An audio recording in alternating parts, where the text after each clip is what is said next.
friends, I am Professor Poonam Mittal from the Biochemistry Department, University of Allahabad. Welcome to the paper number 12 of this course in Women's Studies, which deals with women's science and technology. The rationale for the inclusion of this paper needs to be elaborated at the outset. That is the purpose of this module. The paper is divided into two sections. Section 1 predominantly deals with various aspects concerning the representation of women in scientific careers. Section 2 focuses on feminist research methodology, which is a developing, inspiring and revolutionary academic subdiscipline.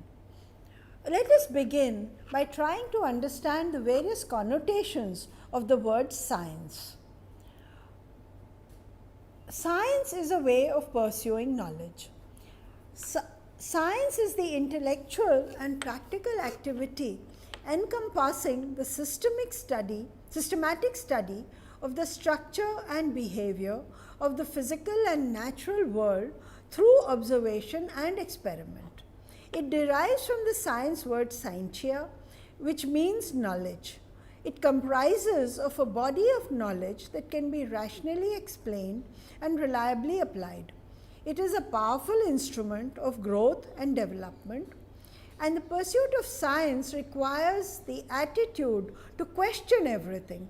That is what is seen in, that is what can lead to new knowledge. Science and scientific temper. The term science has been extended to describe the scientific temper, which can be a way of life, which should be a way of life. Scientific temper describes an attitude which involves the application of logic. Discussion, argument and analysis are vital parts of scientific temper. Elements of fairness, equality and democracy are built into it. The scientific temper should be a driving force of inquiry. From this perspective, science is an attitude that should be inculcated at an early age. It is not limited to a student of science. The cartoon below, it shows a scientist indulging in an unscientific behavior. He is scared of the black cat which crosses his path. Jawaharlal Nehru is actually credited with the term scientific temper, which he uses in his book The Discovery of India, where he emphasizes the need for the scientific temper. He says what is needed is the scientific approach, the adventurous and yet critical temper of science, the search for truth and new knowledge, the refusal to accept anything without testing and trial, the capacity to change previous conclusions in the face of new evidence, the reliance on observed fact and not on preconceived theory, the hard discipline of the mind. All this is necessary not merely for the application of science, but for life itself and the solution of its many problems. However, a more commonly used meaning of the word science is to describe it as a branch of study. Science forms part of the curriculum beginning at school level and is viewed as just another subject. Subject loaded with facts, many people find it too boring, too difficult. Students who study science as a subject at the tertiary level and beyond are inducted into careers that constitute scientific careers. In the context of this paper and in common parlance, science is a profession. Although attempt is made to bring the scientific temper in the area of gender studies, and this is what we are trying to do in this paper. Now, technology, it is the application of scientific knowledge for practical purposes, especially in industry. The term includes advances in computer technology, machinery, devices developed using scientific knowledge. Science and technology has more recently been replaced by STEM, as you have several modules which in this paper, where STEM is an acronym for science, technology, engineering and mathematics. It includes all branches of endeavor where a background of science at the secondary school level is required. The concern of this paper is the presence of women in the fields of science, technology and STEM as a whole, because these careers are generally regarded as being male dominated. We need to break the cycle of sexism in STEM. That is the basis and the central theme of this paper. The methodology employed to gauge discrimination against women in science and technology and STEM is that the number of women who opt to study any discipline as a subject, how many are they as compared to the men, the number who are retained in the discipline at tertiary levels, the number who find employment in any particular occupation requiring the study of that discipline, and their numbers in the higher echelons of the discipline, that is, recipients of awards, presence in decision-making bodies, and the person who reach the highest administrative positions. The assumptions about science. Why does science have to be studied separately in the paper on in gender studies? This issue occupies so much space in public discourse because there are deep-rooted and widespread assumptions that science and scientific careers are superior to other disciplines such as the humanities and commerce. Little children are encouraged to become engineers and doctors when they grow up. Parents take pride when they actually do become doctors and engineers. In schools, the better students opt for science. They are perceived to lead to better employment opportunities, higher salaries, higher status in society. Science careers are more male dominated, and since they attract the best students, so women who excel in science must be as good as or better than men. These are the assumptions. Now, a deficit of women in a male-dominated, high-prestige profession leads to resentment among women and a dominating arrogance among the male gender. This widens the gender gap. So, the course in women's studies needs to dispassionately investigate these issues, and there is need to have a paper on women's science and technology in this course. Section 1 of this paper, Women's Science and Technology, comprises of 14 modules, of which the introductory module is at number 1.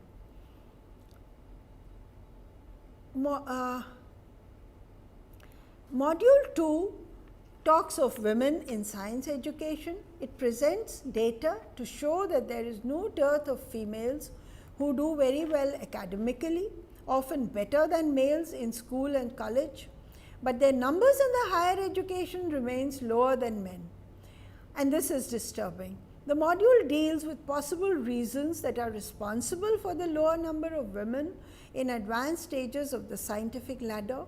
It also describes facts that support the competence of women and discuss extra academic hurdles to their progress. Module 3, Women in Science and Technology in India. This further extends on the theme in Module 2 and discusses constraints that women face. It discusses reasons for their high dropout rates from science at later stages, especially in India. It presents recommendations and efforts to overcome these, discusses data to support the proverbial glass ceiling, which blocks the rise of women in various science establishments. It describes government-led measures and other recommendations to stem the exodus of women out of careers in science. Module 4 is titled Underrepresentation of Women in STEM 1, Problems and Solutions. It assesses 3 themes to explain the lower number of women in STEM fields. 1. the notion that males have an innately superior mathematical ability, or 2, that girls lack interest in STEM, or 3, workplace bias and issues related to work-life balance are the reasons for the underrepresentation. It highlights flaws with the first theme. It shows that greater male variance theory is an important aspect to be studied. It makes fresh attempt at explaining how studies in cognitive gender bias should be explained.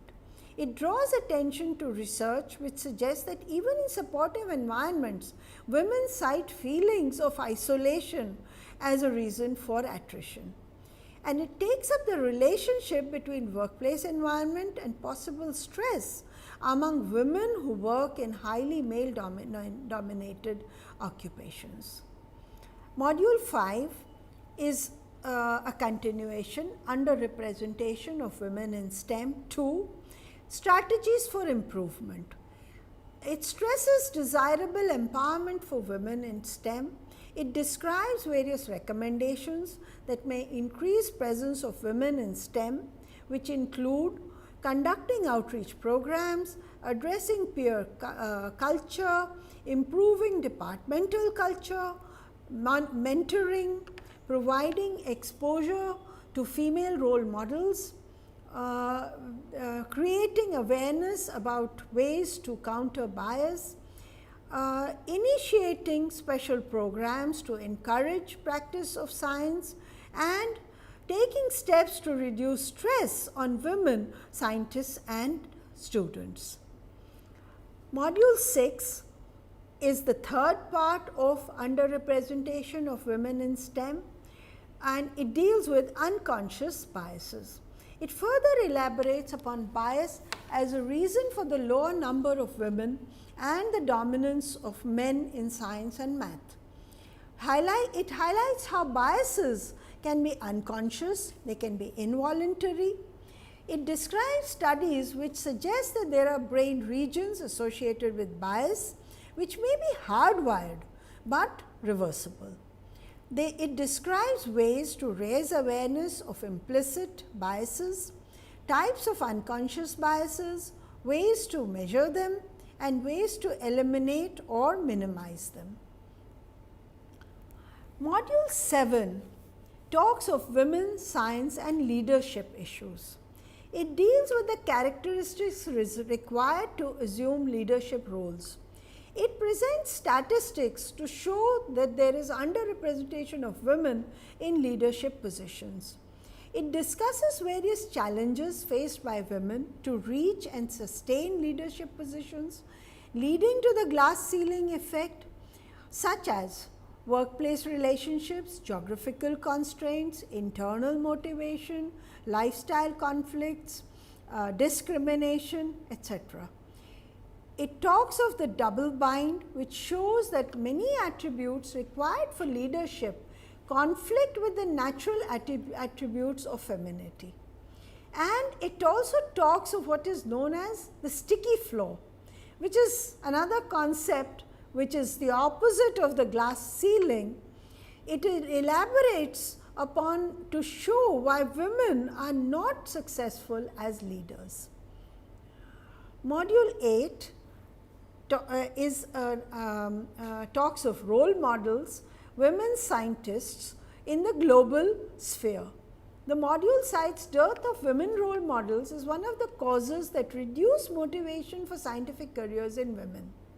It deals with the importance of having role models and the comparative dearth of women role models as compared to male role models. It describes 7 women role models from the International Scientific Pool. It also describes possible gender discrimination against some of these role models and the effect of the feminine movement in the West. Module 9 is again role models, women scientists, this time from India. This module describes the scenario for Indian women with regard to education from pre-independence years to the present. It includes examples of Indian women such as Anandibai Joshi, who was born 1865 and went on to become the first Indian woman doctor. It traces the journey of several women achievers of Indian origin through the years till the present time, who can serve as role models for the present generation. Module 10 talks of women, science and sexism, and it talks of institutional needs to address gender related issues. Sexism is considered to be a major reason for deterring the entry and hindering the progress of women in science. This issue has therefore resulted in various remedial measures at institutional levels. The module presents reasons to show that the phenomena of gender bias is a man-made problem. It describes various dimensions of workplace sexism, and it suggests strategies that institutions need to adopt to tackle these problems. Module 11 talks of sexual harassment in STEM institutions. It describes specific instances of sexual harassment by senior male faculty where the victim was in a junior position. It discusses various forms of harassment, reasons why such harassment goes unnoticed or underreported or unreported, and it also suggests ways to increase awareness of remedies available to girls in subordinate positions. In various modules of this course, you will be exposed to arguments and data to show that scientific careers are male dominated. The general tenor of the foregoing modules highlights the underrepresentation of women in science and suggests ways and means to bring women to the level of men in terms of employment and in terms of their presence in the high echelons of the discipline. The gender gap in scientific fields has been regarded as a source of resentment against men. The last three modules endeavor to emphasize the need for a deeper analysis of the data that suggests discrimination against women. A dispassionate scrutiny is vital to creation of a harmonious world in which both genders coexist without being in a combative mode. Module 12, Gender Studies in Physics Education Research. This module describes studies which show that men consistently score more than women in standardized tests of conceptual understanding in physics. Further, it describes studies which are conducted to identify the factors responsible for the observed gender gap and interventions for bridging this gap. The module also describes critiques by physics education research investigators of the gender gap studies. And finally, it emphasizes the need for scientific temper and unbiased approach for proper design of gender investigations, interpretation of results and their implications for policy. In short, it tries to say that there could be methodological problems which are leading to the result of gender gap. Module 13, Biological Basis of Gender, Perspectives in Women's Studies. This module explains the biological basis of sex determination. It shows that the investment of the mother is much more than that of the father, and how, it shows how this makes way for beginning of gender differences. So, how sex differences make for gender differences. It argues how sex and gender are not exclusive. Gender issues cannot be divorced from biological facts. It assesses the nature versus nurture conundrum with regard to gender stereotyped adjectives such as aggressive, competitive, emotional, sympathetic, docile, etc. And it explains their statistical nature. It shows that some traits may be more frequent in one gender, but a large number of individuals in the other gender may also have them. it shows a high dependence on nurture. It stresses the gender stereotyping leads to creation of an unhealthy divide between the sexes and the central role of the female in the reproductive process, which must not be undermined. And it underlines the role of gender studies in advocating equity of opportunity based on individual inclinations within the ambit of sex differences and reproductive requirements to promote harmony and not acrimony between the sexes. Module 14, Scientific Careers versus Good for Women Careers, Characteristics and Gender Issues. It discusses the characteristics of careers in science. It traces the biological clock pressure, reproductive and child care responsibilities which can only take place in a particular time period of a woman's life span. It describes the leaky pipeline and also gender insensitive practices and sexist gender bias. It argues that some careers, including the non-remunerative career of homemaker, are naturally good for women because they align well with their biology and biologically determined roles and skills of women. It discusses the characteristics of some good for women careers such as teaching. It raises the question why, even though there are few men in these careers, yet there is no debate about discrimination against men in these professions. For example, there are less teachers than male teachers than female teachers at the lower levels. So, it asks whether there would be a cry about underrepresentation of women in other professions if women-friendly professions were accorded high status and remuneration commensurate with the importance and contribution of such professions. It concludes that the real problem is not the low representation of women in some professions, but unreasonably low status and financial rewards in women-friendly professions despite their contributions in society. Section 2 of this paper deals with feminist research methodology. This contains 6 modules. This is a fast developing field which is pertinent to both students and scholars of women's studies.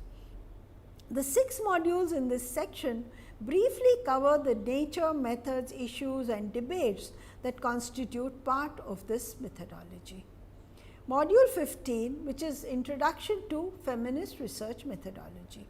It introduces the subject and it examines how feminist research methodology is different from the traditional methods employed for research in the social sciences and in the humanities. Module 16, Feminist Research Methodology, Issues and Debates. This module, as its title suggests, briefly provides an overview of the issues and current debates in feminist research methodology, the areas that are contested as well as those that find common acceptance. Module 17, Feminist Pedagogy and its Praxis. Feminist pedagogy and praxis is a way of thinking about teaching and learning, grounded in the principles of feminist theory. It is characterized by the resistance to hierarchy and the importance it gives to experience as a valuable resource. Module 18 deals with feminist approaches to data collection and interpretation. This module emphasizes how feminist research methods are different and how the collection of data and analysis in special ways yields results often lost during the traditional methods of gathering information. It enlists the variety of methods used in conducting research, the development of non-hierarchical relationships among teachers and students, and reflexivity about power relations not only in society, but also in the classroom. Module 19 deals with feminist approaches to epistemology.